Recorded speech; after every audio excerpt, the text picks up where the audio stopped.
Hello, girls. Hope you're all in good health by God's grace. In this hour of crisis and panic, I'm here to carry forward our studies. I shall deal with Class 10, Subject English, Chapter number 6, Sea Fever, which was written by John Edward Masefield. So, first of all, girls, I would like to give you a brief account of the poet. John Edward Masefield was an English poet and writer. He was born in Hertfordshire in 1878. He studied at Warwick School before training as a merchant seaman.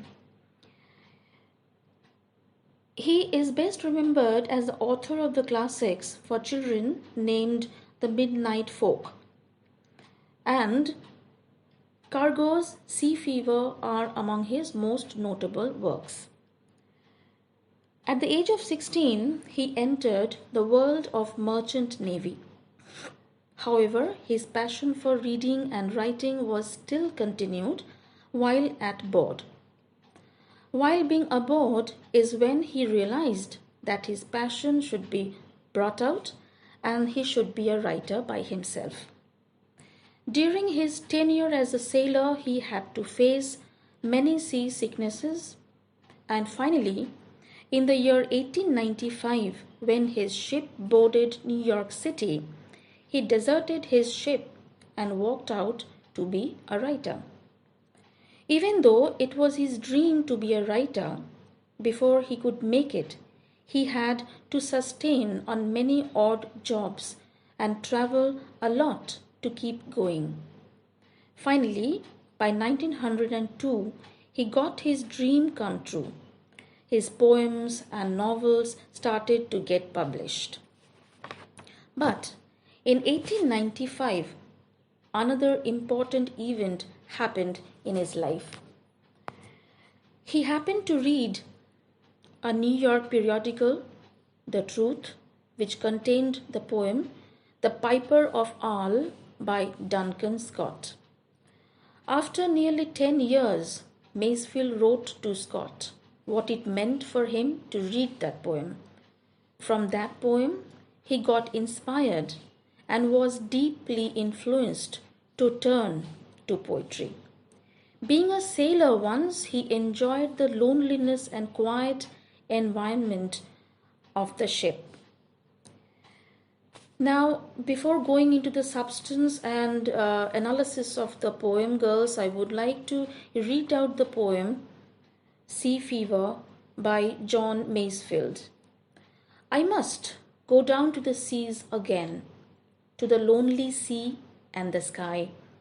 All I ask is a tall ship and a star to steer her by, and the wheels kick and the wind's song and the white sails shaking, and a grey mist on the sea's face, and a grey dawn breaking.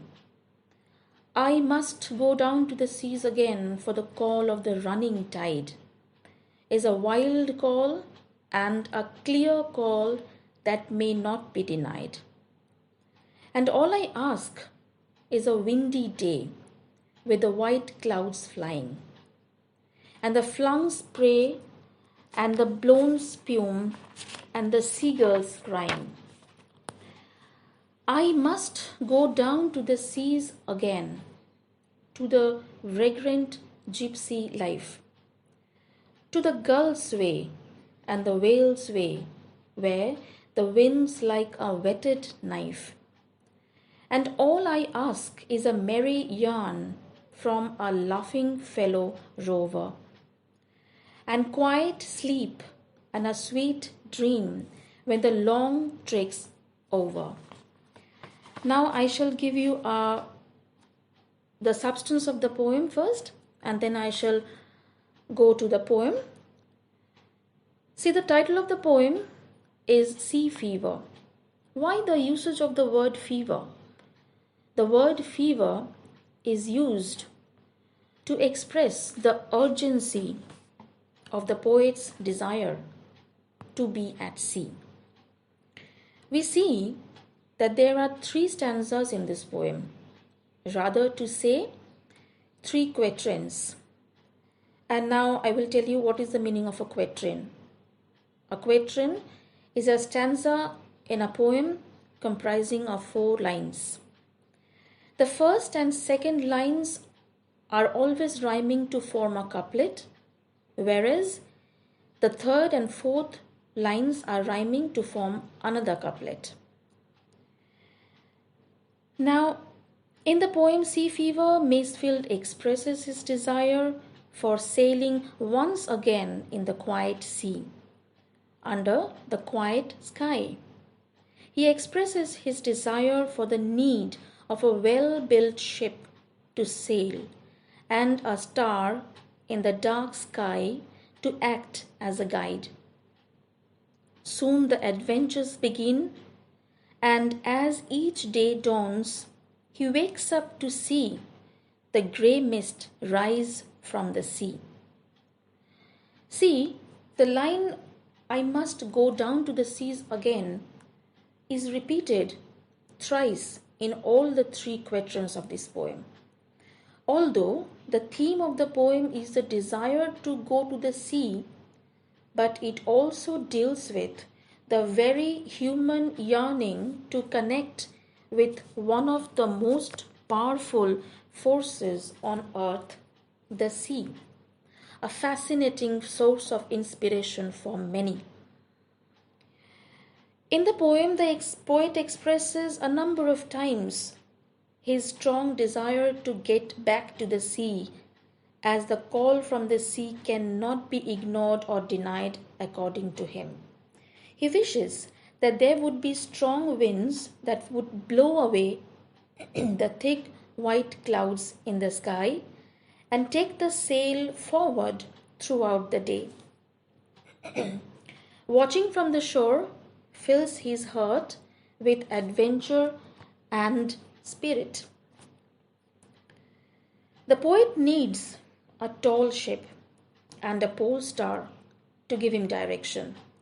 He set sail on his journey into the sea with the wheels kick, the wind song, and the white sails shaking.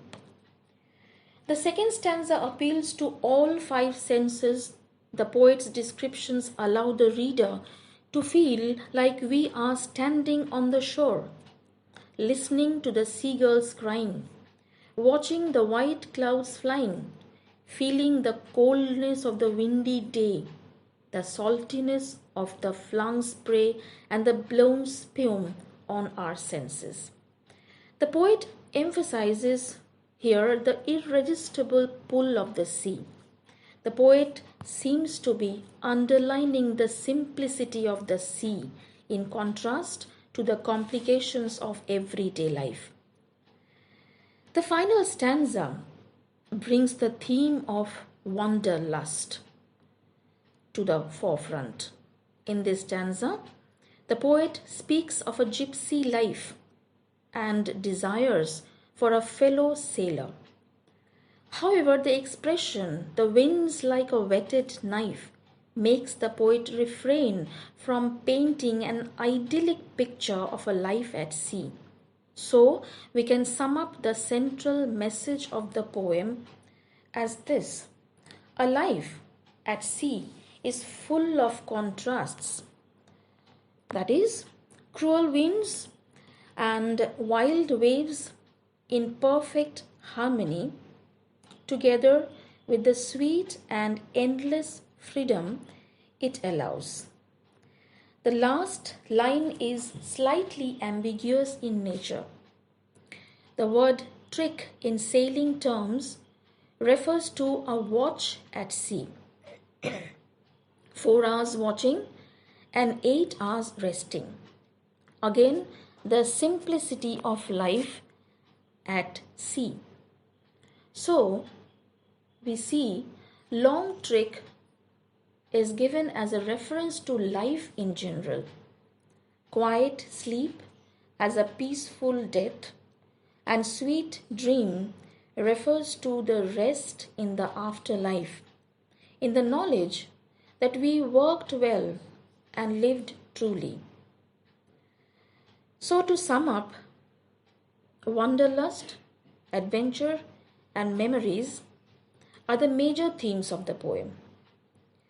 To sum up, the poem is an exquisite work of art expressing the poet's desperate desire, ornamented by beautiful imagery and embellished by appealing figures of speech. Now, girls, this was the substance of the poem. I hope you have understood a little bit of the concept of the poem and what the poet wants to say in his beautiful, notable work. But let me get into the poem, and I hope now you will understand the poem in a much better way. So now, the first line of the poem, I must go down to the seas again, to the lonely sea and the sky. See, girls, I have previously told you in the substance of the poem that the part of the line, first line, I must go down to the seas again, has been repeated thrice in all the three quatrains of this poem. Now, you may ask why the usage of the word again. That in the substance also, I have told you that he was once upon a time in the merchant navy and has traveled a lot in his ship on the sea. But in his later years, he was in the outer world to carry on with his duties and responsibilities. So now, when he sits down and thinks about the sea, then he thinks that he has to go to the sea once again in his life. And that is the most desperate need and desire of his life now. And he wants to go to the sea. How is the sea? The sea is lonely. Because the poet thinks that when he is not there on the sea is lonely. And so is the sky. The sea is quiet. The sky is also quiet. Let us come to the second line. And all I ask is a tall ship and a star to steer her by. And now, whenever he thinks that he has to go back to the sea, he needs only two things to go on his journey in the sea. The two things are, one is a tall ship and a star to set sail on his journey, on a voyage. And why a tall ship? It could have been a small ship, but he needs a tall ship because the poet knows the nature of the sea, the nature of the waves in the different climatic conditions in the sea. That is why he needs a tall ship. Here the height of the ship really matters to the poet. And the another thing that is most important to the poet is the star. And as you know, the one and only star that can guide us whenever we are lost or whenever we are trying to find out a specific direction, then only one star, and that is the pole star or the North Star, is there up in the sky to show us the direction. So he needs two things. One is a tall ship and another one is the pole star. Next, the third line, and the wheels kick and the wind's song and the white whales shaking. Here you can find, girls, that there is the repetition of a consonant sound, W sound. Wheels, winds and white sails. So here he wants to create that the ocean swells,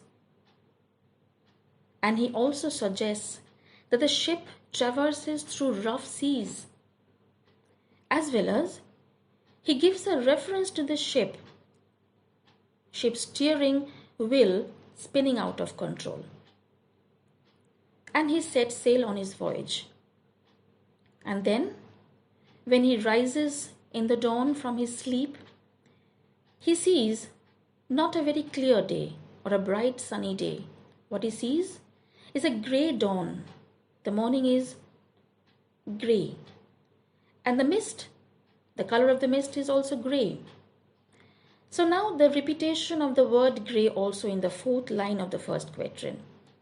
This repetition brings the poem to life by appealing to the senses. The poet here wants to increase the effectiveness of the imagery he has been able to form in front of us in his poem. And so I find that you have well understood the meaning of this first stanza of the poem, girls. And then we will move on to the second stanza. Once again, we find, I must go down to the seas again. The desperate, passionate desire and wish of the poet to go out in the sea, in the open sea. Why? There is a reason given by the poet. And what is that reason? The call of the running tide is a wild call and a clear call that may not be denied. Now the poet feels that the call of the sea, the call of the ocean to him is wild, is desperate, is passionate, and has a lot of emotional feeling in that.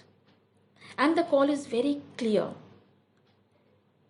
And here we find the use of one of the most important figure of speech, personification. The sea is personified in this poem. And that we find that the poet is directly conversing with the sea, with the ocean. And that he is called by the sea to go out into the sea. And then he finds, and then he asks, a windy day. How should be the day? The day should be windy, not a bright, clear day. He says a windy day because as a seaman, as I've told you in the note before, that he knows the nature of the climatic conditions going up and down on the seas and oceans. Sometimes it is very quiet and silent, sometimes it is very rough, and sometimes it is stormy and very violent. So to carry on with his voyage and to move his ship in the proper direction that he wants a windy day. And along with the windy day, the sky should be full of white clouds. And then the violent nature of the waves comes into the fourth line of the second stanza. The metaphor, one of the important figure of speech is used in the fourth line of the second stanza. The flung spray and the blown spume and the seagulls crying. See how beautifully the poet picturizes a beautiful picture in front of our eyes. And we can all visualize a beautiful picture of a windy day and a ship is sailing on the rough sea.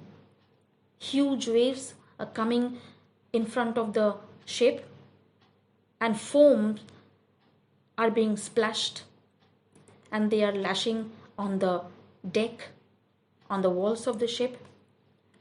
So this flung spray and the blown spume, by these two phrases, he makes us believe that this ocean swells. And then we come to the third part of the quatrain. I must go down to the seas again. Once again, the same portion of the line is being repeated in the third and final quatrain of the poem. The desperation, the passionate feeling. And he wants to be a wandering gypsy. He does not like the earthly duties and responsibilities to be carried on in one's life, in a human being's life. He has those duties and responsibilities, but he wants to go out into the sea. And he likes the life of a gypsy. To the gull's way and the whale's way, where the wind's like a whetted knife. And see, the seagulls are flying about in the sky just over the ship, and the whales are jumping out of the waves. And see, you can feel the beautiful picture of the ocean. But a just opposite feeling is there also. The wind is very, very cold. The wind is like a whetted knife. Here, the poet uses a sharpened object, the knife. And then he gives a positive feeling to us. And all I ask is a merry yarn from a laughing fellow rover. He wants his fellow sailor to tell him a happy yarn and quiet sleep and sweet dream when the long trick's over. Trick is suggested to be a watch at sea, and it has to be a 4 hours watching and 8 hours of resting. He wants a quiet sleep and a sweet dream after his voyage or journey is over. So now you have probably understood the meaning of the poem as a whole, and I shall give you certain questions, girls, for your exercise. Number 1, why does the speaker describe the sea as lonely in sea fever? Number 2, what sounds of the sea are recalled in John Masefield's Sea Fever? Number 3, in what ways is a life at sea not very comfortable or convenient? Number 4, why is the word grey repeated in this poem? Number 5, why does the poet ask for a tall ship and a star to steer the way? Number 6, why has the poet mentioned the wind as whetted knife? Number 7, what is the significance of the title of the poem? And the last question is, what attitude of the poet is revealed in the poem? That's all, and thank you.